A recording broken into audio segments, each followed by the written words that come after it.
여러분 안녕하십니까? 다가오는 조기 대선에서 이재명이 당선될 경우, 민주당이 집권 플랜을 마련한 것으로 드러났습니다. 방첩 사안을 세계로 쪼개고, 검찰은 공소청으로 격화시키면서 감사원은 국회가 통제하는 걸로 되어 있습니다.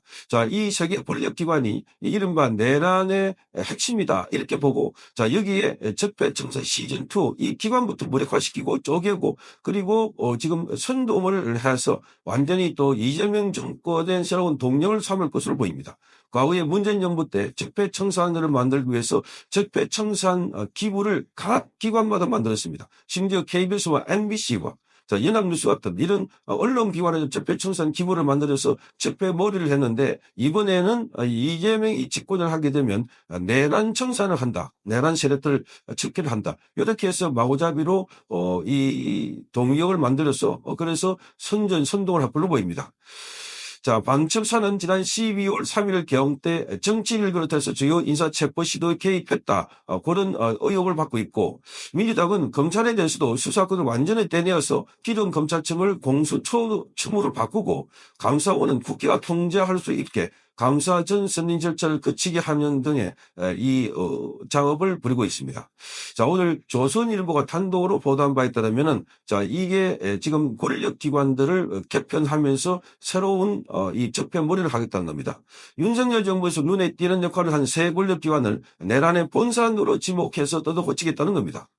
민주당 안에서는 적폐청산 시즌2를 위한 밑작업이 시작됐다. 적폐청산. 그러니까 이 정권이 바뀌고 나면 더군다나 윤석열 대통령이 탄핵을 하고 난 뒤에 들어오는 정권이기 때문에, 그래서 더더욱더 세차게 몰이를 할 것이다 이렇게 봅니다. 과거에 문재인이 박근혜 전 대통령을 탄핵하고 난 뒤에 적폐청산 몰이를 했듯이 그런 식으로 정당화를 할 것이다. 거꾸로 보면 윤석열 정부는 정권이 결정되고 난 뒤에 문재인 5년 동안에 짜인 적폐에 의해서 청산을 하지 못한 게 결국은 나중에 윤석열 대통령이 혼자서 싸우다가 탄핵을 당한 그런 셈이 되어버렸습니다. 보수와 좌파들의 차이가 이 정도입니다. 그는 저들은 지금 철저하게 준비를 하고 있다 이렇게 보입니다. 민주당의 국방안보특위는 최근에 방첩사 주요 기능을 3개로 쪼개서 분리하는 방안을 검토를 마쳤다고 합니다. 그래서 민주당 대선 후보가 확정이 되면 대선 공약에도 포함될 걸로 보입니다. 이 방첩사는 군의 정보 보안 기능과 감찰과 방첩 등을 전담하는 핵심 조직입니다. 민주당은 이 중에 정보 보안 기능은 국방부 산하의 정보 본부 보안 담당 부서로 옮기고, 감찰 기능은 국방부의 감사관실도, 그리고 방첩 기능도 국방부 조사본부에 추가로 임무를 주관하는 방식으로 이렇게 갈갈이 찢어서 이관하겠다는 겁니다. 그렇게 되면 방첩사 해체가 마찬가지다 이렇게 봅니다. 이 이재명 대선 경선, 이재명의 안보정책 고문인 김도균 전 수방사령관은 이렇게 말합니다. 대한민국에서 발생한 계엄 상황의 핵심에 바로 방첩사가 있다. 더 이상 계엄의 불씨를 남겨줘서는 안 된다. 극단적인 조치가 필요하다. 이렇게 말하고 있습니다. 그래서 국민의힘 쪽에서는 민주당이 정권을 잡으면 내란 종식을 빌미로 대대적인 정치 보복이 자행될 것이다. 이 내란머리를 한다는데, 이거 공포스럽다는 겁니다.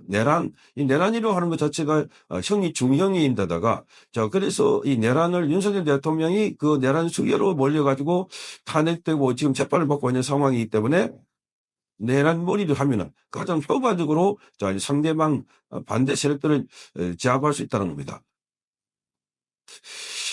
민주당은 조국당과 원탁회에서 내란의 완전한 종식을 목표로 내세우면서 권력기관 개혁을 추진하도록 합의됐습니다. 그러면서 콕 집은 것이 바로 방첩사, 검찰과 감사원입니다.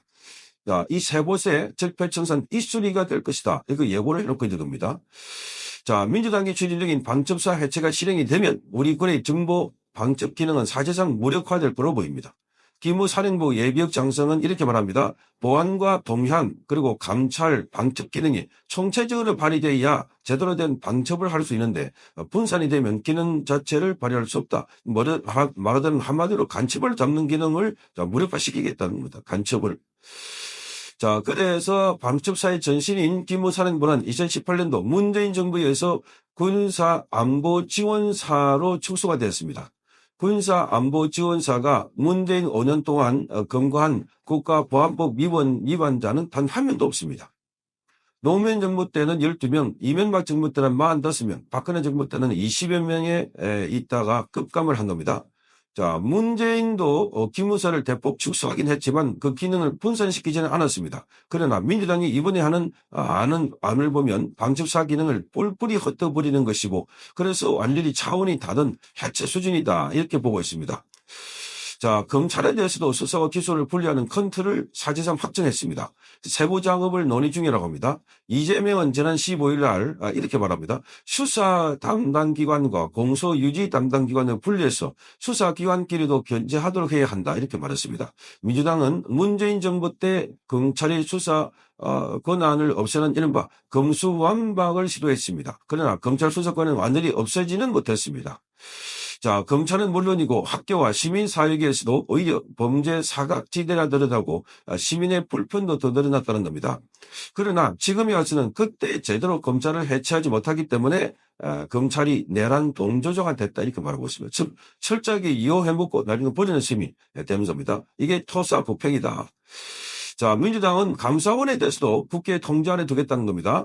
자, 윤석열 정부의 감사원이 했던 특별감찰은 정치감사로 규정을 해버렸습니다. 자, 특별감찰을 할 때 국회 승인을 받도록 하는 법 개정을 검토하고 있습니다.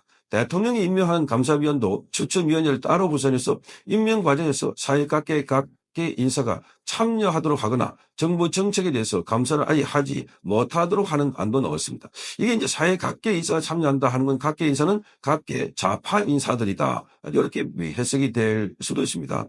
민주당 지도부 관계자는 궁극적으로 대통령 직속인 감사원을 국회로 이관시키는 게 가장 이상적이다. 이건 개헌 사항이라서 먼저 법 개정으로 감사원의 정치 행위를 막겠다. 벌써 직분을 한 것 같습니다. 권력을 다 잡아가지고 당선돼가지고 지금 하나둘씩 이제 마구잡이 휘두르겠다, 이런 추세로 보입니다. 자, 민주당이 추진한 이 일련의 개혁 작업, 말하자면 이 개혁 작업이라고 해서 문재인 정부가 했던 적폐청산을 떠올리게 하고 사실상 정치 보복과 다르지 않다는 겁니다. 이재명은 공수처를 대폭 강화하겠다고 했는데 검찰의 수사와 기소권은 분리하면서 수사 기소권을 모두 가진 공수처는 오히려 더 강화하겠다는 게 앞뒤가 안 맞는다는 겁니다. 민주당은 현재 25명 정도인 공수처 검사를 50명까지 늘리는 계획입니다.